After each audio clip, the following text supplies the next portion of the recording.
we're going to get into the nuts and bolts here now. Now this is all basics. This is not meant to this is not the end all. There are lots of books you can read on this subject, and none of them are bad. There isn't one set of knowledge that's superior to another.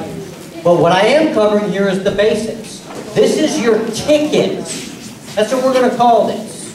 This right here that we're going to cover is your ticket, in which if you don't have a ticket, your survival ticket, you really don't have any say in anything that happens forward in this story, this unfolding story of what happens to freedom. You play a role in that. Your decisions, the way that you spend your time and money, plays a role in the unfolding story of what happens to freedom. That's a pretty interesting story. I'm sort of intrigued here. I want to see how it ends.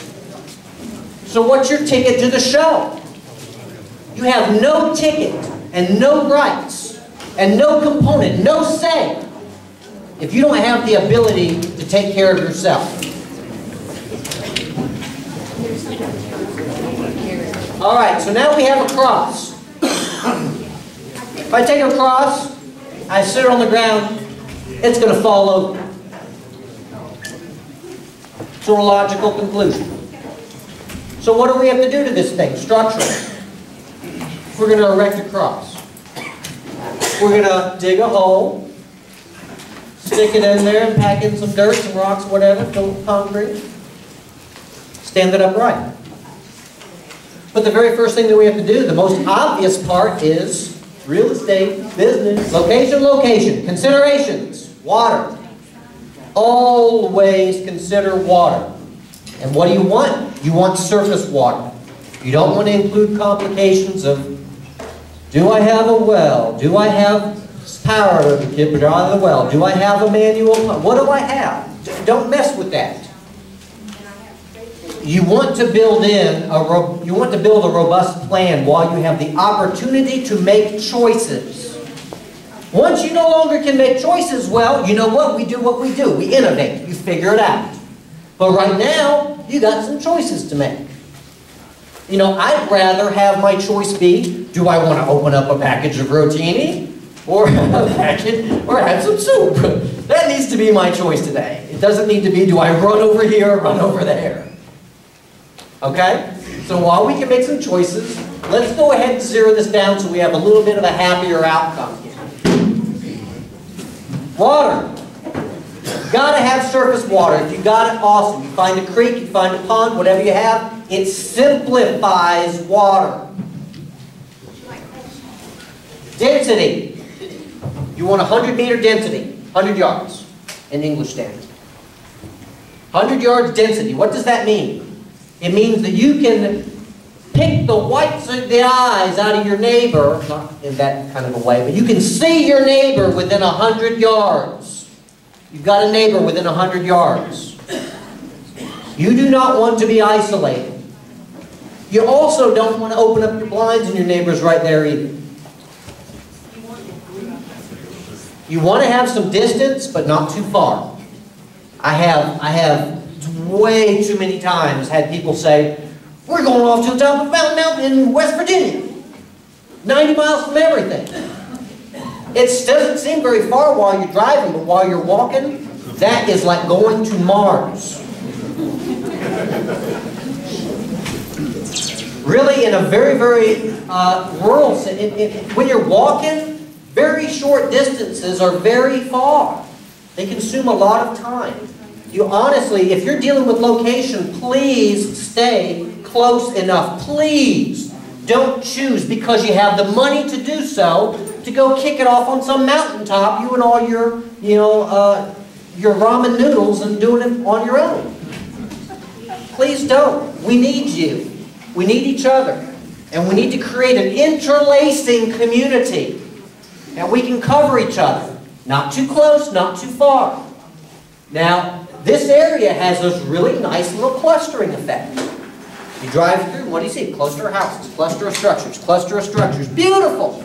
It's incredible. Of course, most of those structures, they're either barns, very, very few of them. I looked at them, my guess would be between 5 and 10% of them are made out of have a bullet impermeable wall cross section. Brick, block, concrete. Other than that, it's all stick built.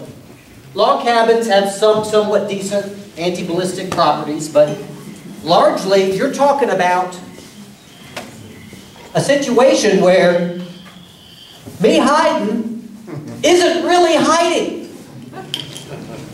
I can only see you doing this, but it doesn't matter to you. You can put a bullet anywhere through here. We mostly live, tactically speaking, in coffins, ready-made coffins, just for you.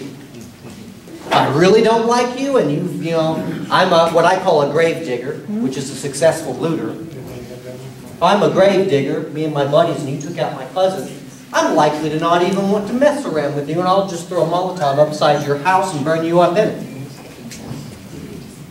You're in a ready-made coffin.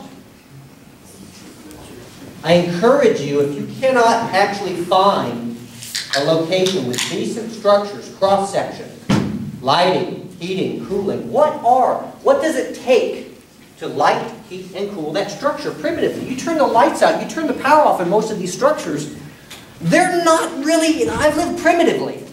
The essentials for primitive living, houses, structures are the exact antithesis of them. They're stifling, they don't breathe, the structures don't breathe well. They're dark, they're all caves inside.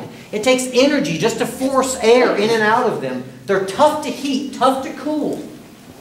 Most structures aren't worth even saving. They're not. Your kids grew up on them, you got little notches on the wall next to them. Other than that, your structure's killing you, because it's taking too much of your energy to maintain it. You really need to just become aware of the nicest little ready-made fortresses in your area. You'll see them, you'll drive by them. You either live in one where it's brick, block, concrete, sits up on that side of the hill that's not quite all the way at the top, but it's not exactly at the bottom. It's not sitting in that cove or in a bowl where people can look down on you. But it's not sitting up at the top, so every single time you step out the door, everyone can see you silhouette across the horizon. Somewhere right in between. That's where you're going to go. Because your house has more holes than windows. It's not worth it. If your house can't help save you, it's killing you. Location, location, location. This is the part that I guarantee you nobody is prepared for. An extreme rare, now there are a rare portion of you, I would say probably about 1% of you right now are what I would call a qualified prepper. And you've read the manuals, and you've done the lists, and you've checked it out, and you've put your value system attached to that. And you've gone ahead and run through the stories, you've run through the what-ifs. And you've already realized, hey, my situation stinks. Where am I going to go now? And you've already talked to your buddy, and you guys have figured out that his garage is better than your whole house, and you'd rather go there. And he doesn't mind having you around. Because when he's awake, you're sleeping. And you're better off with each other than apart. It's the concept of doubling up. There's a book right back here on the back shelf. Jan has one. I hope you got 25 of them. Patriots. And 1 second after. Those are really good books to read. How many people have read 1 second after and Patriots? Dave, you don't count for anything. You've read it all. You're awesome. These books give you a good scholarly view at what happens on the ground during two radically different examples of a disaster. Please read them. There is a concept in there called doubling up. You're going to do it anyway.